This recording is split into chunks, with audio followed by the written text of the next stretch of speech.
Bueno, regresamos de novo á conversa que estamos mantendo con Xosé Lois Vilar e rematábamos antes comentando cousas sobre a publicidade da súa cadena de fruitas Vilar e falando da publicidade, pois o logotipo que repite constantemente Fruitas Vilar tanto nos seus anuncios como nas bolsas que nos meten a froita cando a mercamos, aparecen os petroglifos. Antes xa Xosé Lois falaba da súa afición un pouco, comentou un pouco por enriba os petroglifos, algo sobre os petroglifos, e agora vamos a dedicarle xa o que queda, o que resta de programa a falar da súa gran afición que é o tema dos petroglifos. Por que empezaches a meter os petroglifos na publicidade? Había que poñer un logotipo que está representativo da empresa, entón que escollemos? Pois tiñamos facilísimo. En Baiona, pois nos 30 petroglifos que hai, 6 descubertos xa antes do ano 84 e outros 20 e tantos que descubrimos nós, despois xente de Vigo que se veu de paseo por Baiona. Escollemos un que fora sinxelo, que fora un pouco compacto, e puxemos o petroglifo do Richouso, que se chama, que é un lugar situado nun punto estratégico. É unha zona que ardeu o ano pasado, divisoria extrema entre as parroquias de Belesar, Baíña e Santa Cristina. É un petroglifo prehistórico usado como petroglifo de termo que estudiara Ferro Couselo en Baiona. É o que aparece na bolsa, máis un petroglifo máis ou menos sinxelo, de circos concéntricos, de liñas que unen estes circos. Está nunha pedra chan nesta zona divisoria. Foi escollido que porque diso de Ferro Couselo, que é exactamente un petroglifo de termo? Pois que antigamente falamos de 100 e pico, 200, 300, 500 anos para divisorias non somente das divisións administrativas que temos hoxe, que son do século pasado, como son os concellos, senón divisións, o mellor, entre bispados, arcebispados, parroquias, cotos do mosteiro de Oia, que é outro mosteiro, para dividir que sinal puñan no monte. Non podían usar o GPS porque non mandara ningún satélite o aire, entón, nem usar, pois, gravar na pedra dura do chan galego. Que facían? Pois, marcar moitas veces petroglifos de termo, márcanse con cruces, pedras que se chama pedra escrito, a pedra cruzada, que hai un estudio da Costa do Goberna sobre varias delas, hai moita na zona de Oia, por influencia o mellor do bispado de Tui, ou por influencia do mosteiro de Oia.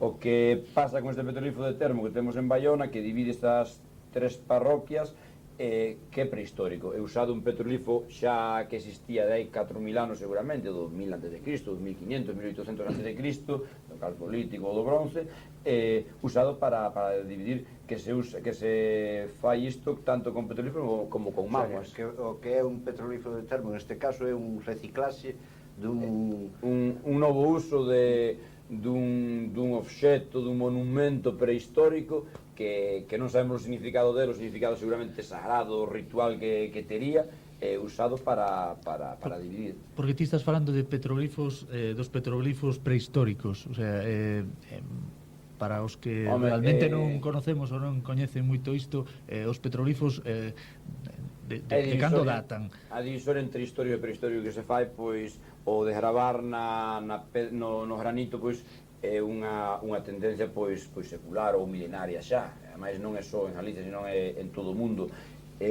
Temos os que datan, pois, o que chaman o calcolítico, aquel período previo ao bronce. Se o bronce, a idade do bronce está no ano 1800 hasta a época anterior aos castros, no 500, 600 antes de Cristo. Estos son os considerados prehistóricos. E os históricos, pois, chamámolle da romanización para os nosos tempos. En que se diferencian? Pois tanto pola tipoloxía que miramos grabada, como pola técnica de gravura. Un petroglifo prehistórico temos que considerar que o ferro aquí non existía, non chegara o ferro hasta a cultura de Aosta, Latén, non chegara aquí cos castros, entón había que gravalo cunha pedra máis dura que granito por abrasión, o que lle dá aínda máis mérito, se entramos despois no tema dos petroglifos, a feitura destes monumentos. Insistirei seguido en monumentos porque o son, porque son gravados de 4.000 anos que temos perdidos e abandonados da nosa man.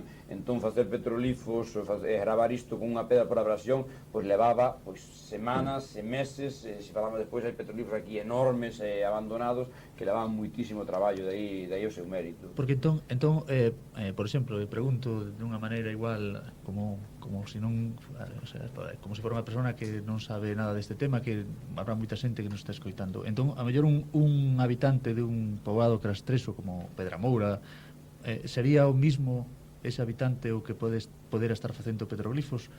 Home, da época castrexa seguramente non haberá xa, pode que haxa algún petroglifo, pero un termo antecuén que se chama para datalo, por exemplo, hai muralla ou hai muros do castro de Santa Trega na Guarda, que está o muro ubicado en riba do petroglifo. Que quer decir iso? Que o petroglifo perdeu completamente o sentido ritual, o sagrado, o sentido que tivese, perdeuno porque se edificou encima, iso xa non ten importancia. E se o castro está datado en 200 anos antes e despois de Cristo, quer decir que ese petroglifo que é anterior, é moito anterior, pero xa é polo menos anterior a ese 200 anos antes de Cristo. E hai do castro de Codesera da Estrada, hai un resto de pedra con petroglifo conservado no Museo do Pobo Galego. Era parte da muralla do muro do castro, entón reutilizouse, quer decir que perdera o sentido completamente. Mira, o que serían, antes comentaxe de pasada, non? Que sabe Dios que significarían. Hai teorías sobre o que podían significar, porque as formas son variadas. Hai desde formas de animais, zoomorfos, hai formas pois de liñas, etc.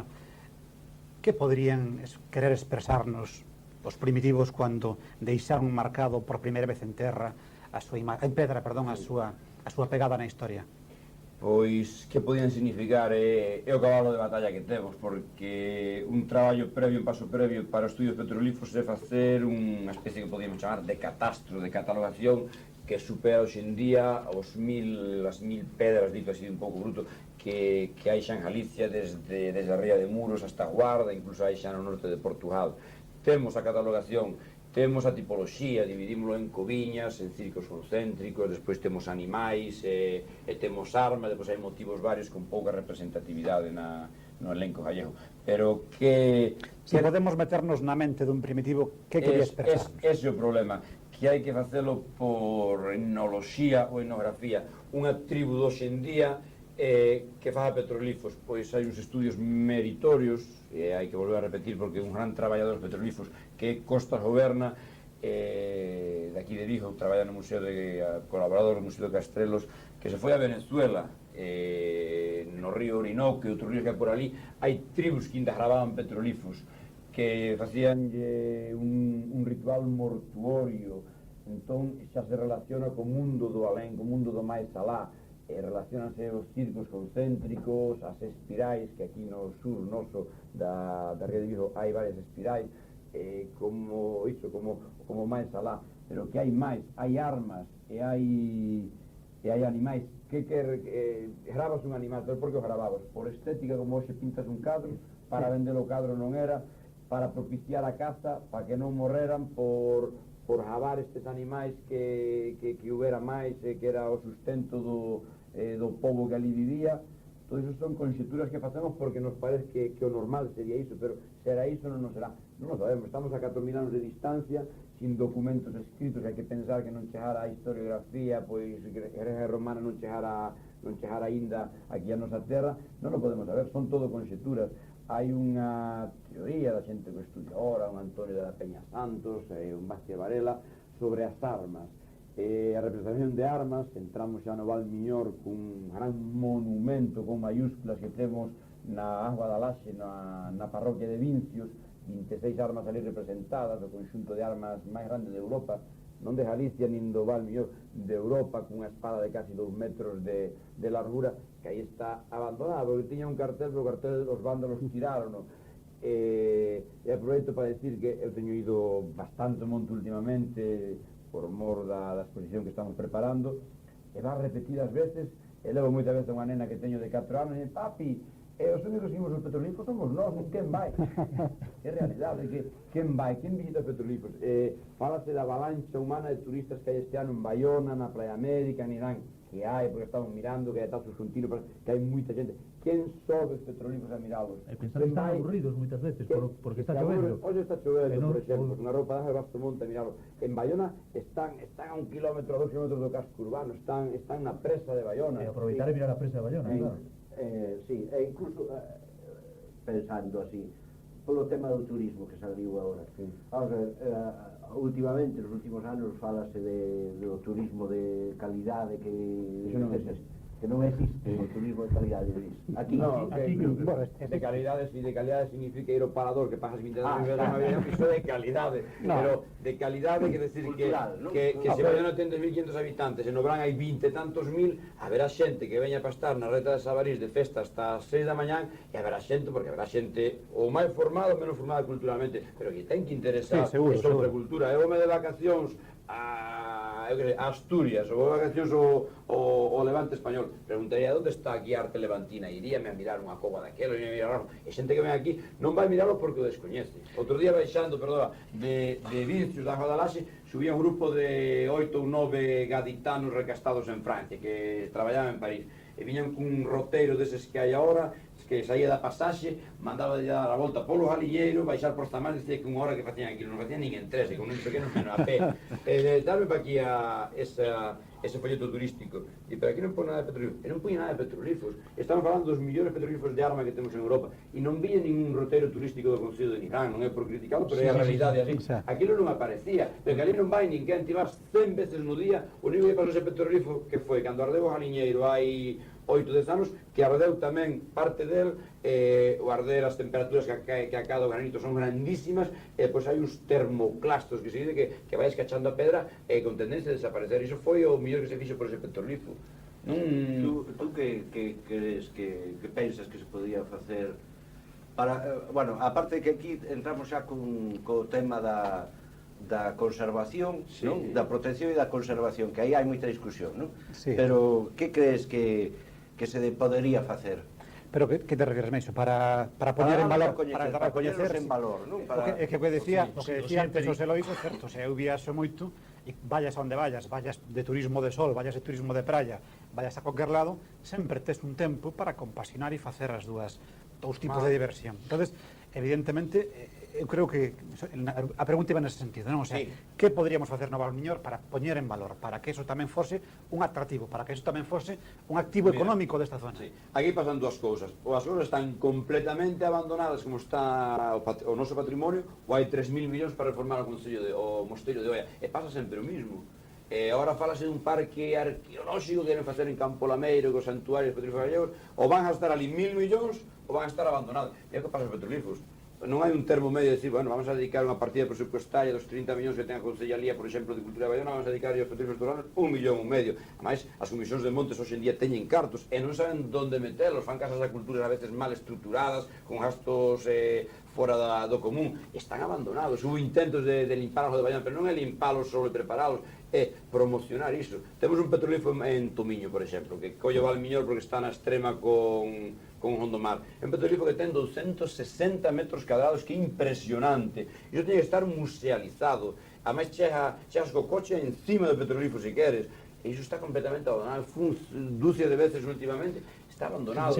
Temos os circos concéntricos máis grandes de Europa, teñemos un con 3,5 metros, outros con 2,80 aí, está abandonado, cun surco que mira a 30 metros de gordo e de fondos que son, coa caída, coa saída do sol, míranse perfectamente, iso está abandonado, hai escenas de montas, hai coviñas, hai muiños de man no mismo petrolífero, aí está, iso non vai...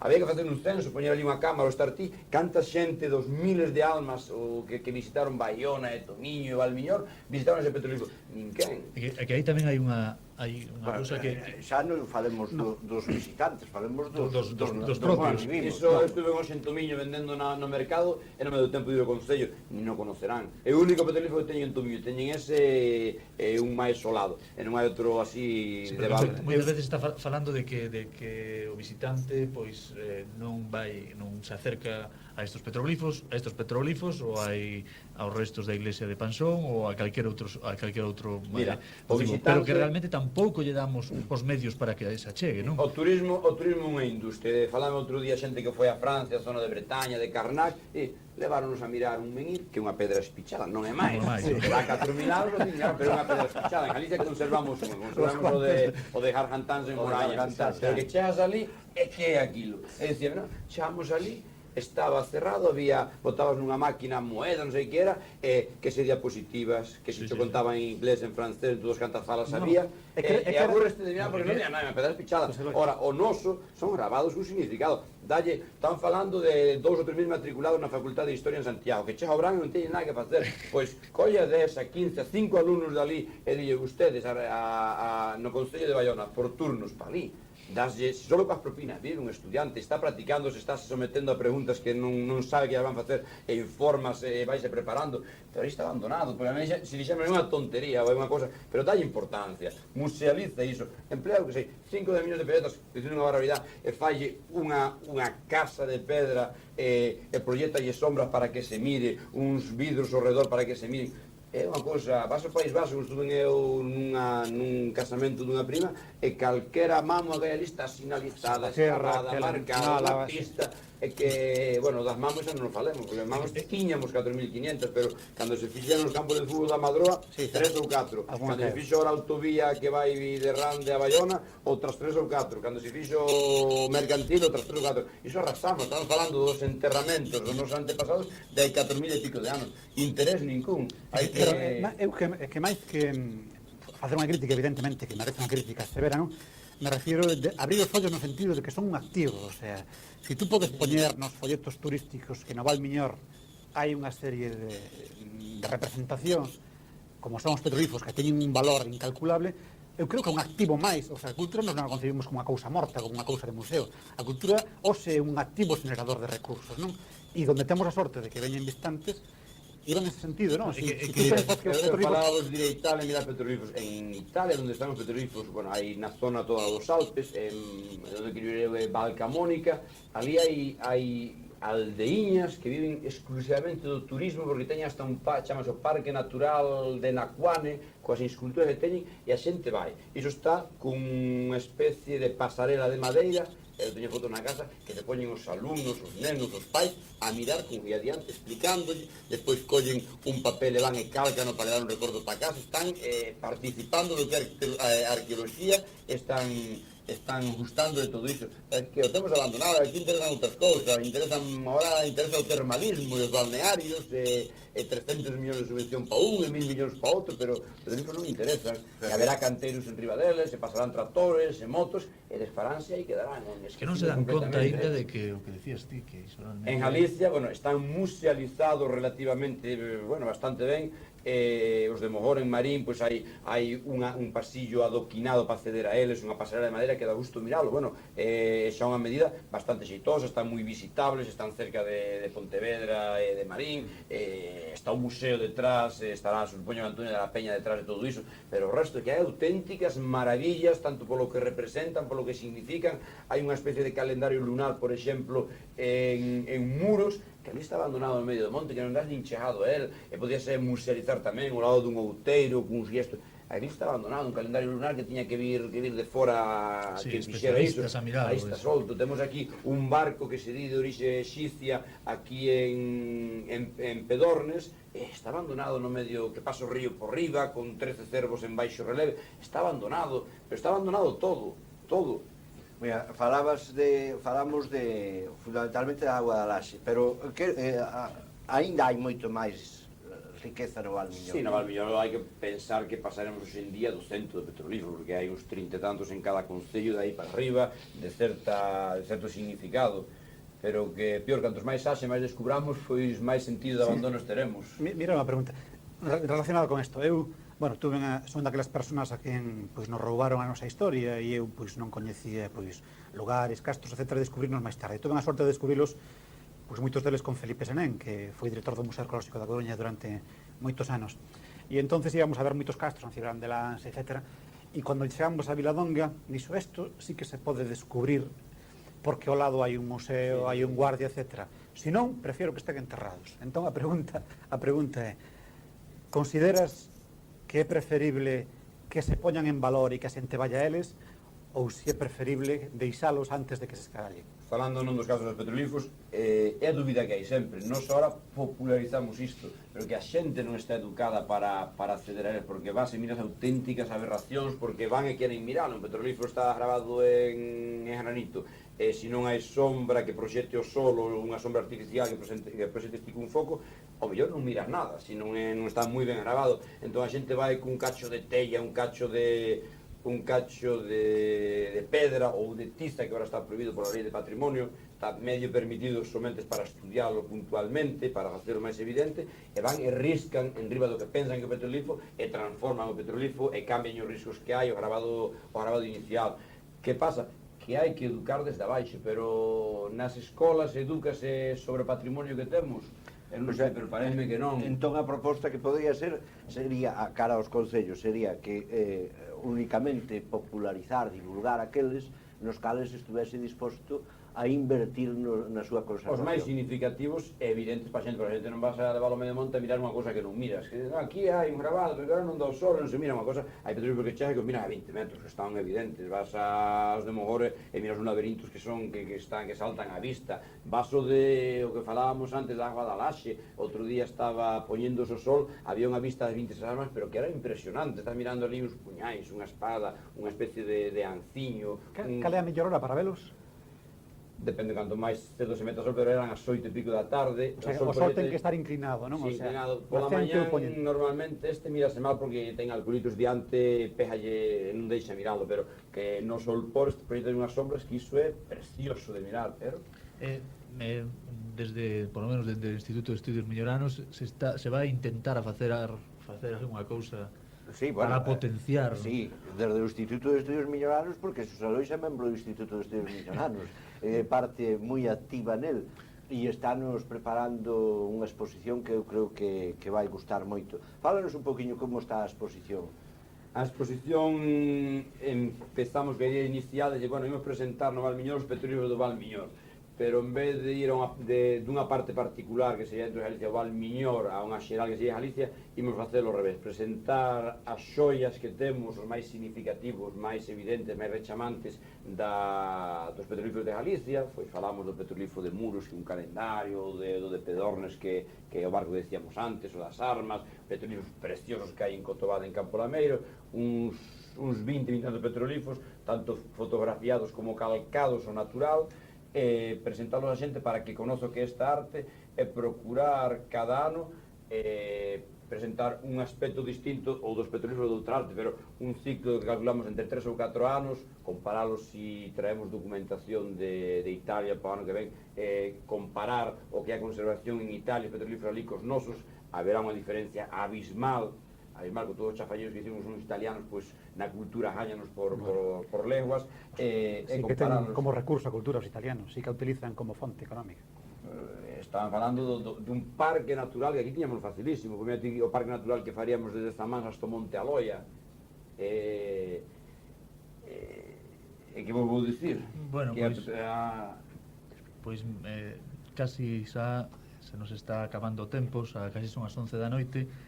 deste 23 de agosto do ano 2000, que é o primeiro programa destos diálogos que temos Carlos, Lino e eu con personas relevantes, sempre relevantes do Valmiñor. En este caso nos tocou a sorte de falar con Xosé Lois Villar, empresario, historiador, arqueólogo, unha persona moi amena que como mirades, pois por nós estaríamos falando aquí toda a noite, non? Ou quedan moitas cousas pendentes para... Probablemente podamos falar cando sea a exposición de novo con el. Cando sea a exposición volver a falar xa centrados nos petroglifos, non? Que sigue sendo un tema apaixonante e que... Unha exposición ao servicio do Valmiñor que toda a xente poda coñecer, saber o que significan. Pois en ese momento podemos volver a falar con ele. Sí, xa só nos queda agradecer a todos os ointes que nos acompañaron durante esta hora e esperar que o mércores que ven volvamos a toparnos nas ondas da Radio Valmiñor no programa, na conversa que temos desde o Instituto de Estudios Milloranos. Bueno, boas noites. Boas noites.